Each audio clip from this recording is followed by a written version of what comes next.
ladies, and thank you for joining me today in the Confident Sober Women Facebook group. My name is Shelby John, and I am here to talk to you today about the post-holiday blues, right? So this is a weird concept. It's something that I don't think people are really talking about a lot, but it is a very real thing that does affect a lot of women in sobriety. And I want to make sure that we normalize this, I'm just checking to make sure that my microphone is attached to this live. I hope it is. Um, anyway, I'm here to talk to you today a little bit about overwhelm and anxiety after the holidays. If you can't hear me, can you let me know in the comments so that I can make sure that I check my microphone connection? But I think that it should be connected. Okay, so hopefully you guys had a fantastic holiday season. Usually they're filled with a lot of different events and feelings and tons of emotions, lots of food and sugar and all the things, right? And now here we are on the back end, and often this post-holiday blues is not something that people generally like post about on their Facebook feed or their Instagram. And so sometimes people might be going through this and other people feel very alone because they don't see that this is a real thing, right? And then we pair that with the winter months, and of course that just makes everything a little bit more challenging as well. So, of course, my name is Shelby John. I am a clinical social worker, and I'm a coach for sober women who want to build confidence and improve their emotional sobriety beyond just recovery, right? Beyond just sobriety, because sobriety is truly only the beginning of the journey. There's so much more to grow and learn into as you stay sober for longer periods of time. Okay, so let's dive into this. So, I don't know if you guys can relate to this idea of post-holiday blues. It's sort of similar to when you get home from like a really nice vacation or after a long break at work, and or maybe like a super exciting event like a wedding or some kind of retirement party or something you've been planning for a long time. You kind of feel this huge letdown effect, right? You've had this big experience, it's been so fun and exciting, stressful, but also joyful, and then it's over, and then it's over. And this slump can hit hard after a period of intense emotion like that, right? It can be tough when we have all of this sort of family and socialization time during the holidays over a couple of months, right? Usually it starts around Thanksgiving or even prior to that, maybe even back to Halloween. And these post-holiday blues can look a lot like anxiety or mood disorders or even depression, with symptoms looking like insomnia, irritability, maybe tearfulness and lots of strong emotions and difficulty concentrating. So if you're going through some of this stuff, I want you to know you're not alone. This is a normal experience for many of us at this time of year. That's why I wanted to come in and talk about it, because it's not something you're going to see on your Instagram feed. So the post-holiday blues or anxiety is believed to be caused by that abrupt reduction in stress hormones, right? So after that big event you've been planning, over a couple weeks or months, you've been thinking about planning for, shopping for, making food for these major events in your life, the holidays, and your brain is now trying to adjust and restore order. And what that usually looks like is a very big decrease in dopamine. It looks like your brain and your body trying to restore balance and return to the normal routines of life. So our brains even try to trick us, right? They create an illusion that you had this amazing time, that you would rather continue on with the holiday season than be back at work or school.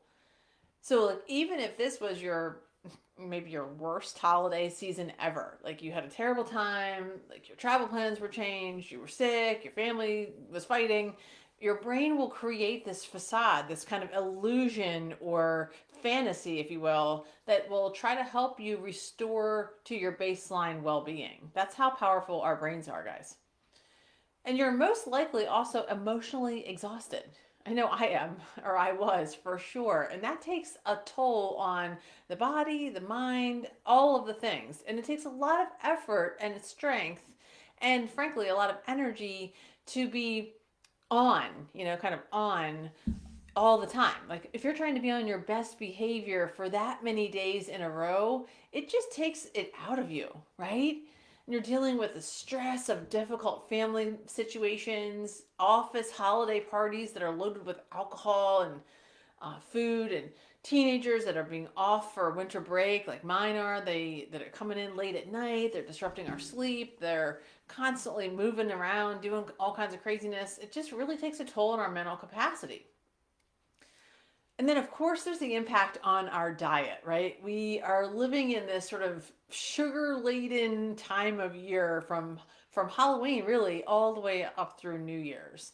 There's treats everywhere. You were likely over consuming them starting back at Halloween through Thanksgiving and then into Christmas and the New Year. These kinds of foods, particularly if this is not your normal way, but even if it is, they really mess with and disrupt our hormones. They raise our cortisol levels and cause problems with our skin and our hair, our digestion. It just really wreak havoc on our physical health. And then you've likely indulged in those family traditions for a long time, and that leaves less room for healthy foods like filling salads and grilled fish. You might not have been consuming a lot of those healthy foods that you normally do because you've been filling up on all the treats and carbs that are, processed foods, things like that.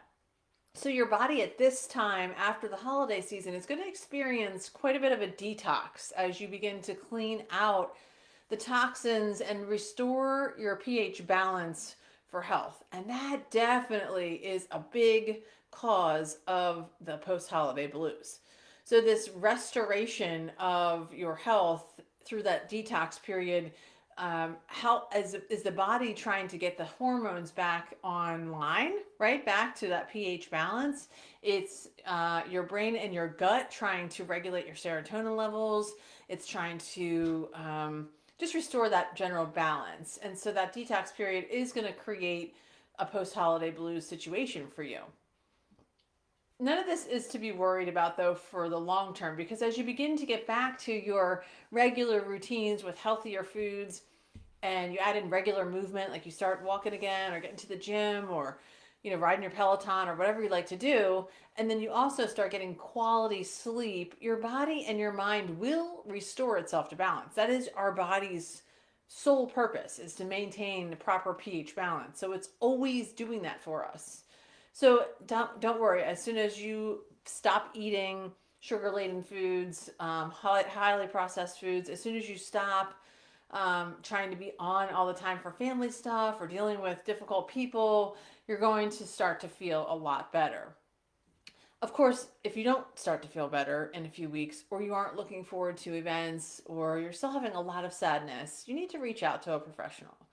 I really need to encourage you guys to make sure that you don't delay on that, okay? No one needs to be suffering for long periods of time. If you aren't coming out of it, you need to get a therapist and you need to reach out to somebody immediately so that you can begin to work on some of the deeper rooted stuff, okay? So if you've been struggling for a bit in this period after the holiday season, you're not alone. You are among many other women, particularly us sober women, who are trying to restore balance, right? And it's okay to allow yourself some time to ease back into your life. You don't have to jump in, head or dive in head first and do all the things all at once just because it's January 3rd, it's Monday, your kids are back at school, unless you live in Maryland and it's snowing, and so our kids were closed today. But I want you to be gentle with yourself. Take some time to really allow your mind and your body to restore that balance and regulate your mood and your affect in its own time. So while I would encourage you to begin to make healthier choices, of course, and to start to shift away from that holiday mentality and into a little bit more of a normal pattern, I want you to be gentle with yourself as you do it and allow yourself the time to do it. Give yourself this week to make these adjustments slowly, to think about where you want to go with these things, to make a plan, to have some goals or intentions for each day so that you can make those small, sustainable baby step changes that lead to huge transformation, right? We all know this is how it works. And that's exactly what I teach my clients in the Sober Freedom Transformation, because we can't just be all in and like say, I'm going to go to the gym, 6 days a week and I'm going to only eat clean food. If we do that kind of thing, most of the time we will fail, and then we'll be super disappointed and we'll be kind of sliding back down into the pit, which I would imagine if you're anything like me, you've been there, as I have many times. So my recommendation, just like I teach the women I work with, small, consistent changes done every single day over a long period of time is how we get the huge transformation or the life we really are looking for in our recovery. So take extra time to care for yourself. Make sure you're sleeping appropriately. Make sure you get into bed on time. You're waking up at the same time. Make sure you're not hitting that snooze button, okay? That's really critical. Mel Robbins is huge about this. If you haven't read her book, The 5-Second Rule, I highly recommend it. It is one of the most powerful books I have read. She talks a lot about this, and it's heavily research-based, so don't hit the snooze button. And of course, there's a lot more of things that we can do to specifically lift our spirits in January. And on Wednesday, at the same time, in this group right here at 12 o'clock p.m. Eastern, 9 a.m. Pacific, I'm going to be sharing 5 of the best ways I know, or my favorite ways, to lift your spirits in January. So you're not going to want to miss that. So join us right here live on Wednesday at 12 o'clock for to learn those 5 ways. Okay? So, one thing that I was taught in early sobriety is to never really get too high or too low, because it takes so much work for us to get back to the middle. So if you can imagine like a line here, and if you get too high above it, or like the excitement and all of this joy, and then too low into depression or sadness, it's too hard. It takes so much energy to get back to that baseline. So if we can just work hard to stay at the baseline, we never really go deviate too high or too low, it's a lot easier to maintain emotional stability and focus and health, really.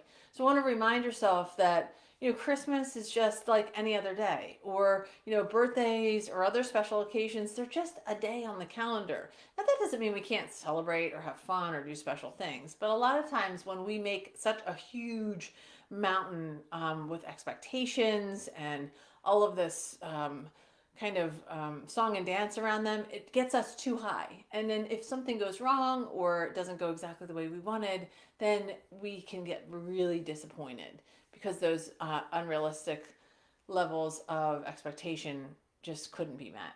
So I don't want you to do that. And it also, as far as emotionally supporting yourself, I just wanted to mention too, because one of my favorite ways to, and I think you guys probably already know this, I posted something yesterday about it, is using essential oils for grounding and emotional support. It's literally one of my favorite ways for taking control of myself, because it's something I can do.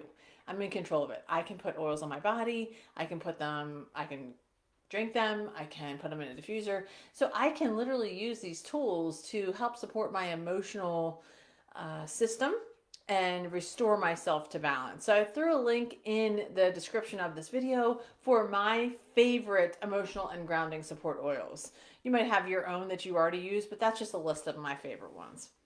All right, if you have any questions, make sure you leave them below, and I'm happy to answer them. And I look forward to seeing you guys here on Wednesday. We're going to share with you those 5 ways to lift your spirits in January. I hope you have a fantastic day, and I'll talk to you soon.